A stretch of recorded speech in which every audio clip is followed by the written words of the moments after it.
नमस्कार दोस्तों, story book 12 में आप सभी का स्वागत है।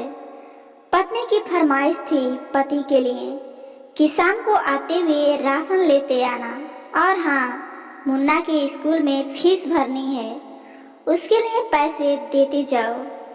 बीवी की इस मांग पर जेबें उल्टी करके दिखाने के सिवा बड़े भाई रमेश के पास कोई दूसरा उत्तर ही नहीं था।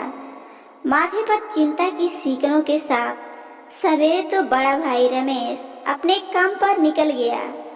उस शाम उसने पूरे परिवार के सामने इस आर्थिक संकट को दूर करने के लिए एक प्रस्ताव रखा कि क्यों ना हम उस प्लाट को बेच दें जिसे बाबूजी ने लक्ष्मी को शादी में देने के लिए खरीदा था। बेटी की दी हुई चीज वापस नहीं मांगते, पाप लगता है। लक्ष्मी का जन्म होते ही घर खुशियों से भर गया था, तभी तुम्हारे बाप ने ये तय कर लिया था कि ये प्लाट लक्ष्मी का है, जो उसे उसकी शादी में दे दिया जाएगा। माँ ने अपना विरोध जताते हुए कहा, कौन सी बेटी? ओ बेटी जो प्रेम विवाह कर इस घर की इज्जत को खाक में मिला गई और पिताजी की अंतिम यात्रा में भी शामिल नहीं हुई। बड़े बेटे ने टोंट मारते हुए कहा, मेरा मुंह मत खुलवा। यहाँ कौन नहीं जानता कि लक्ष्मी को उस दिन गली के नाके से ही लौटा दिया गया था और उससे अपने पिता से आखिरी बार मिलने का हक भी छीन लिया गया था। माँ ने बेटी का पक्ष लेते हुए कहा। माँ के इस वार से दोनों बेटे चुप हो गए। ना बड़ा बेटा कुछ बोल पाया, ना ही छोटे बेटे के मुंह से कोई शब्द फूटा। थोड़ी देर की शांति के बाद छोटा भाई बोला, प्लाट बेच तो देंगे, पर क्या लक्ष्मी कागजात पर दस्तखत करेगी? मुझे नहीं लगता वो हमारा भला सोच भी सकती है। आखिर है तो औरत जात, पुरुषों की परिस्थिति कैसे समझ पाएगी? काफी वाद विवाद और सोच विचार के बाद सब इस बात पर राजी हुए और पड़ोस के मोहल्ले की लक्ष्मी की दोस्त से फोन करवाकर लक्ष्मी को घर आने का न्योता दे दिया गया। अगले दिन सुबह से गली के नाके पर खेल रहे बड़े भाई के लड़के की बुआ आ गई की आवाज सुन घर वाले चौकन्ने हो गए। दोनों भाई मन में द्वेष और नफरत के साथ उसको कैसे घर में आने के लिए कहें, इसी दुविधा में थे। वो कहते हैं ना, जरूरत के वक्त गधे को भी बाप बनाना पड़ता है। उसी कहावत के हिसाब से दोनों भाई बहन से बात करने के लिए तैयार हुए। दरवाजे पर जब बेटी और दामाद ने पूरे 7 साल बाद कदम रखा तो माँ की आंखें भर आईं और दोनों को बड़े प्यार से घर के अंदर लेकर आई। बेटी और दामाद भी माँ का इतना स्नेह देखकर भाव विभोर हो गए। शाम को साथ में बैठे बेटी और दोनों बेटे और दामाद के आगे हिचकिचाते हुए माँ ने ही प्लाट का मुद्दा उठाया। लक्ष्मी को थोड़ा अंदेशा था कि कोई बड़ी बात होगी। लक्ष्मी उसी दिन से ये सोच रही थी कि ऐसी क्या बात हो सकती है जो खड़ूस भाई उसे बाप का मुंह भी दिखाने के खिलाफ थे, वो अचानक इतने कैसे पिघल गए। लेकिन अब उसको सारी बात समझ में आ गई।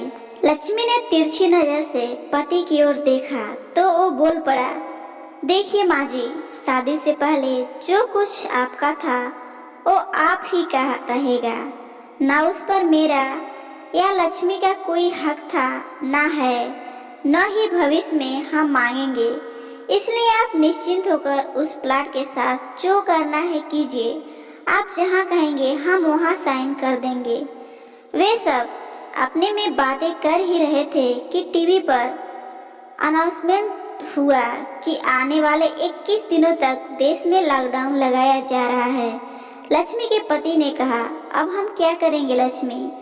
कल की बस भी रद्द हो गई है और 21 दिनों तक कोई बस नहीं है। हम तो फंस गए। इस खबर से दोनों भाई बहुत निराश हो गए, क्योंकि एक तो उनकी आमदनी कम थी और 2 लोगों का और खाने पीने का बोझ पड़ गया था। लेकिन माँ अंदर ही अंदर खुश थी, क्योंकि इतने बरसों बाद घर वापस लौटी बेटी इसी बहाने कुछ दिन आराम से उसके साथ रह पाएगी। दोनों भाई छुटकर सब्जी और फल बेचा करते थे। कुछ दिनों में ही लॉकडाउन के चलते और कोरोना वायरस के चलते लोगों ने उनसे सब्जियां और फल खरीदने बंद कर दिए। पहले से खराब उनकी आर्थिक स्थिति और ज्यादा खराब होने लगी। वह मन ही मन लक्ष्मी के कदमों को अशुभ मानने लगे। बहन और जीजा जी से भी उनकी यह हालत छुपी नहीं थी। लक्ष्मी के कहने पर उसके पति ने दोनों भाइयों की सब्जी और फल की रेहड़ियों पर लोहे की राड और जालियां फिट कर दी। बाजार जाकर दोनों के लिए कैप, हाथों के लिए दस्ताने और थोक के भाव से सब्जी और फल खरीद लाए। दोनों की रेहड़ियां अच्छी से तैयार कर फल और सब्जियां ढक कर दोनों भाइयों को टोपी और दस्ताने देकर जीजा जी ने उनसे कहा, एक बार इस तरह से धंधा करके देखो, शायद आपका मुनाफा बढ़ जाए।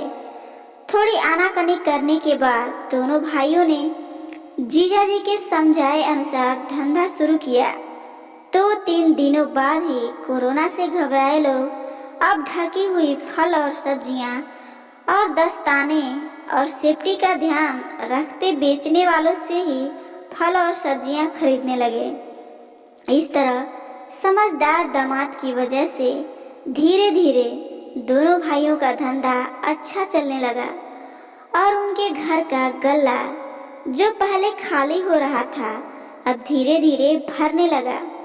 दोनों भाइयों के आंखों में पहले जो गुस्सा था उसकी जगह अब शर्म ने ले ली थी। वह मन ही मन सोचते थे, क्या गलत किया था बहन ने जो हमने उसके साथ इतना बुरा सलूक किया। शादी ही तो की थी और शादी करने से पहले हमें बताया भी तो था। हमें थे जो उसे स्वीकार नहीं कर पाए। दोनों भाइयों के मन में द्वेष और नफरत धीरे धीरे खत्म हो गए।